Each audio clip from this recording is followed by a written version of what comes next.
If you're 18 and not doing this, you're setting yourself up for financial disaster. Don't believe me? Look around. Millions of people in their 30s drowning in debt, stuck in dead-end jobs, and living paycheck to paycheck. Why? Because no one told them the truth about money when they were younger. But today, you get the unfair advantage if you act now.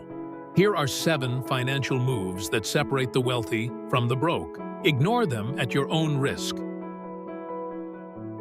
Your credit score isn't just a number, it's your financial reputation. It determines if you get approved for a house, a car, even a job. And if you think you can ignore it, think again. Here's how to play the game smart. Get a secured credit card, like the Discover It Secured card. Use it for small purchases, gas, groceries, maybe a Netflix subscription, then pay it off in full every month. That's it. Do this for 2 years, and you'll have lenders begging to give you money. Or you can ignore this advice, destroy your credit, and struggle to rent an apartment in your 30s. Your choice.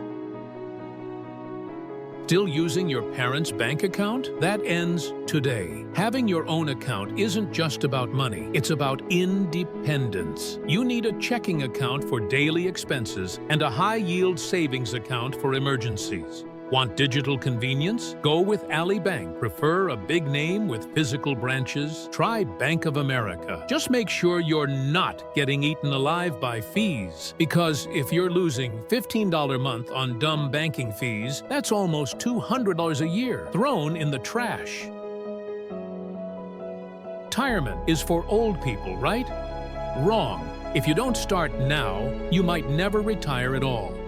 A Roth IRA is a tax-free money machine. Every dollar you invest grows, and Uncle Sam never touches it.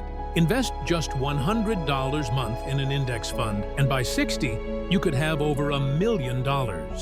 Wait until you're 30, you'll need to invest 3x more to catch up. The math doesn't lie.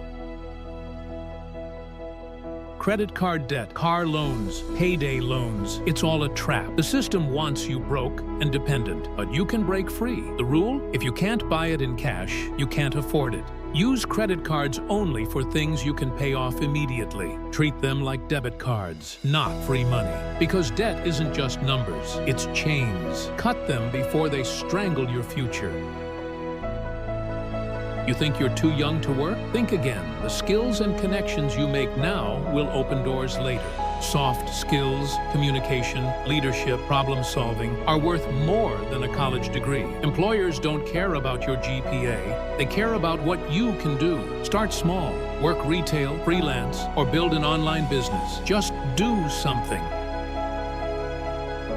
You can make $100K a year and still be broke if you spend like an idiot. Rich isn't about what you make. It's about what you keep. The trick? Live like a college student for as long as possible. Keep expenses low. Save and invest the difference. Because wealth isn't built by flexing, it's built by investing. Go to college, get a job formula is broken. If your degree won't make you at least $50K a year, rethink it, period. Consider trade schools, certifications, and skills that pay. A plumber can make 6 figures with 0 student debt. Meanwhile, that art history major is struggling to pay rent. Invest in skills, not just degrees. Most people will ignore this advice. They'll wake up at 30, broke, exhausted, full of regrets. But not you. The difference between the rich and the broke isn't luck, it's choices. And right now, you have a choice. Smash that like button if you're serious about building wealth. Share this with someone who needs to hear it, and subscribe. Because this is just the beginning. Your future starts now. What will you do?